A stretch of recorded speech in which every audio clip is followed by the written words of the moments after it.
Son las 8 de la mañana con 36 minutos. Hoy martes le quiero dar la bienvenida como comentarista del programa Poder Informativo al licenciado Feliciano Calzada.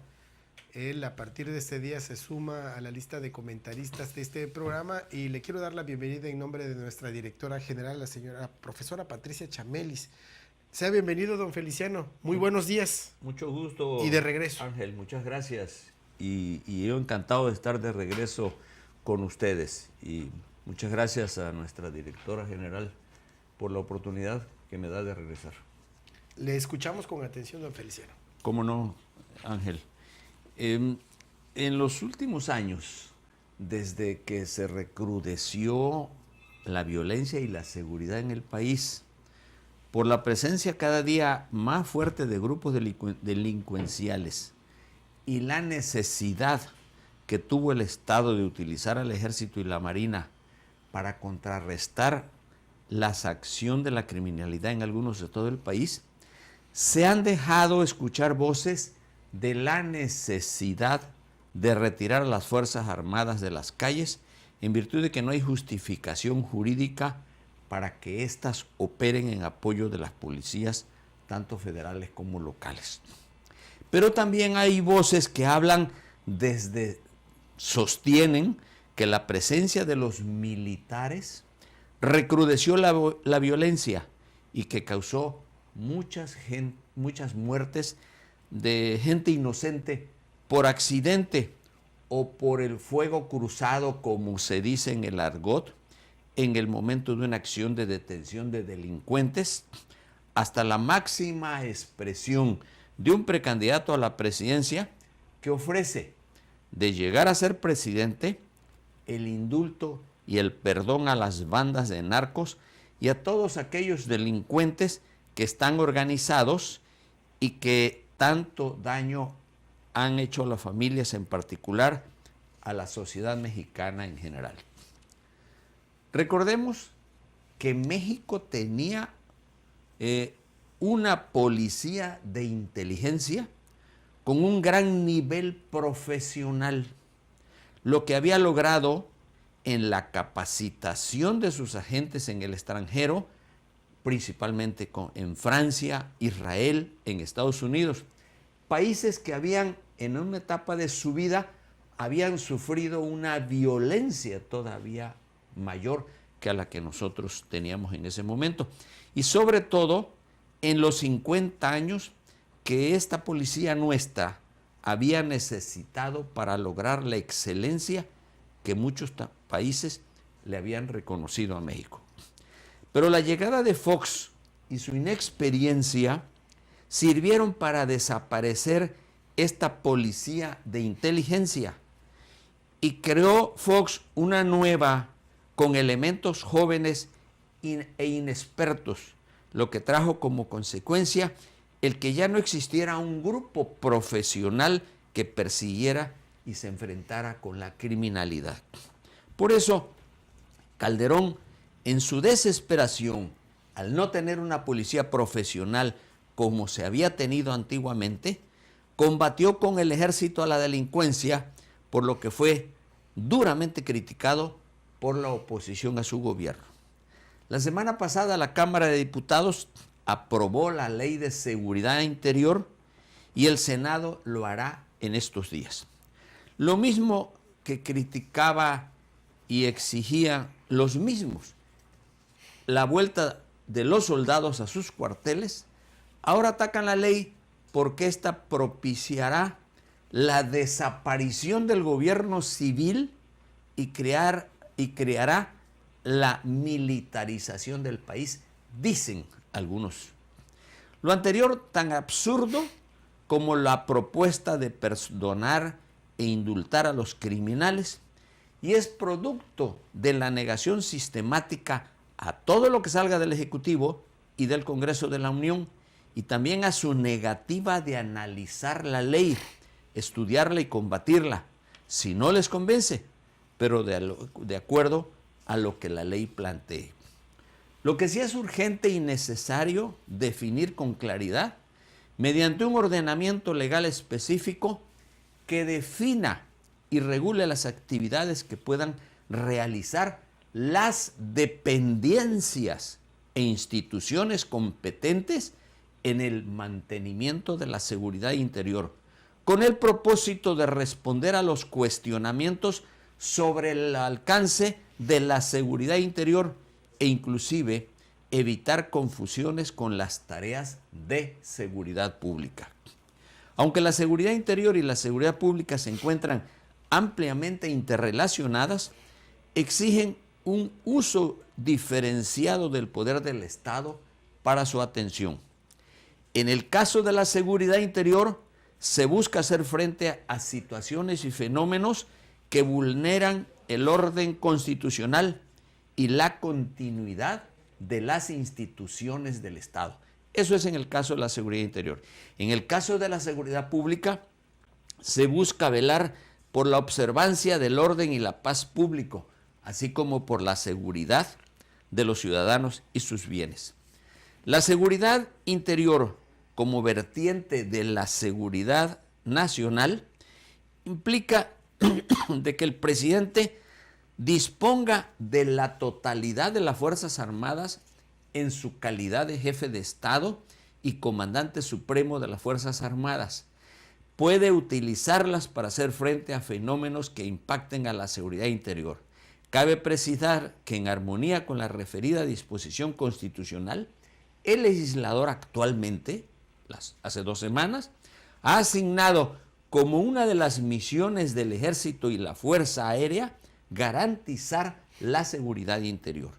Con esta ley, entonces, aquellos comentarios de que no se justificaba la presencia, no se justificaba legalmente, aunque moral y éticamente sí, la presencia del ejército en la calle, con esta ley ya se le da la oportunidad de la justificación legal.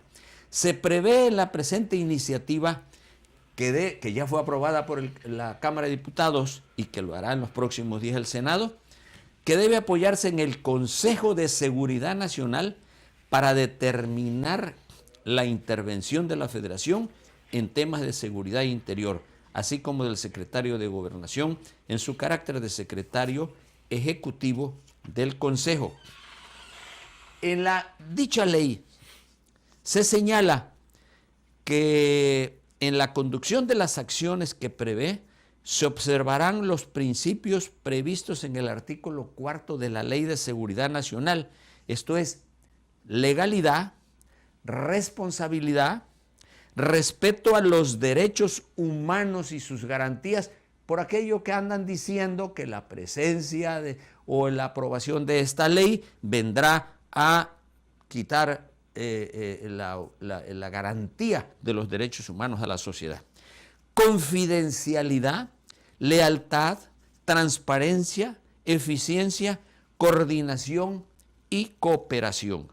Adicionalmente, se incorporan los principios que aplican de manera directa y especial en la atención de los temas de seguridad interior, a saber, racionalidad, característica de una actuación de autoridad precedida de previsiones derivadas del análisis y evaluación integral y objetiva de los factores con potencial para afectar los bienes jurídicos que tutela dicha función, a fin de justificar la idoneidad de las medidas y acciones que se implementarán para su atención.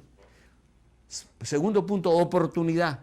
Característica de la actuación de las autoridades que permite prevenir o evitar un daño o peligro inminente o actual de los bienes jurídicos tutelados por esta al implementarse en el momento preciso. Proporcionalidad, característica que limita la actuación de las autoridades en función de la ponderación que se hace. Temporalidad, este es otro mensaje también a los que están en contra de la ley. Característica que limita las acciones a cargo de la autoridad en el tiempo, hasta en tanto se restablecen las condiciones cuya alteración dan origen a las mismas o se logra el objetivo inicialmente planteado. Es decir, el ejército debe entrar a petición de los congresos o de un congreso local o de varios congresos en alguna región del país y ante el presidente de la República para que éste, de acuerdo con seguridad nacional, autorizar, previo estudio y análisis muy completo de la necesidad que tiene que el ejército intervenga en aquella zona. Esa es la temporalidad que también tendrá que ser por determinado tiempo. La subsidiariedad, característica de la actuación de una autoridad que interviene en apoyo de otra, sin que ello implique una sustitución de jurisdicción. Es decir, no entra el ejército y desplaza a las policías federal o local o municipal, sino sencillamente es en apoyo de esa otra autoridad. Gradualidad, característica de la actuación de una autoridad que se realiza en etapas y niveles de atención sucesivos integrados. Es decir, de acuerdo a metas, liderazgos, para que el ejército regrese otra vez a su cuartel, mientras otra vez, que esperemos que no suceda, tenga la necesidad de intervenir de nuevo. Estos son los puntos que contestan todas aquellas inconformidades que en las últimas semanas hemos escuchado. Los últimos años, por la presencia y el que no estaba justificado legalmente, el que el ejército estuviese en las calles. Ahora con esta ley que deberá ser aprobada en los próximos días en el Senado, sencillamente ya tiene una justificación legal. Y sobre todo, aclara todas aquellas dudas de que el ejército de ninguna manera va a quedarse definitivamente, por habla de la temporalidad y otros requisitos que el Congreso de la Unión, por la aprobación que hará pronto el Senado, para que esta presencia del ejército tenga la justificación legal que necesita. Que esté reglamentado. Lo que sí es cierto, licenciado, es que ha habido justamente pues desconocimiento, desinformación de realmente cuál va a ser el papel que va a estar desempeñando el ejército mexicano ahora que se está aprobando, discutiendo todavía en el Senado la ley de seguridad interior, y eso ha dado a pie a que exista mucha desinformación, porque hablan de que se va a reprimir la libre manifestación, o que cuando la autoridad considere que hay un riesgo de mantener la seguridad de nuestro país, que ya no va a ser posible, ¿no? Y lo que pasa es justamente dar a conocer cuál va a ser el papel. Ya va a estar reglamentado el papel, porque ciertamente no existe una ley que reglamentara el papel del ejército mexicano en las calles, que ha venido a dar resultados, para el combate frontal a la delincuencia organizada. Por supuesto. Entonces, aquí está lo que hacía falta. Pero además es importante, en el 2003 hubo una reunión en México de todos los países que conforman Latinoamérica, y ahí se aprobaron algunas cosas muy importantes sobre la seguridad pública y la seguridad nacional. Entre ellas se señaló que cada estado participante tenía derecho a darse los reglamentos de seguridad interior que ellos consideraban. Esto viene a ser, esto fue en el 2013, en el 2004 hubo una segunda reforma a esa ley, y ahora este es el complemento de lo que hacía falta. Es decir, el Congreso Federal no está durmiéndose. Sencillamente, de acuerdo a las necesidades de la sociedad, es como está legislando. Y esta es una siguiente etapa que para este momento histórico de México se necesita, sobre todo por la crisis de inseguridad que estamos viviendo. Muy bien, licenciado, le agradezco su comentario. Gracias, si así lo permite Dios, el próximo martes de nueva cuenta escucharemos y estaremos atentos a su próxima entrega. ¿Cómo no, Ángel? Muy buenos días. Son las 8 de la mañana, 51 minutos. Vamos a ir nosotros al corte y regresamos. Todavía tenemos más información que presentarles a todos ustedes en esta primera edición de Poder Informativo. No le cambie.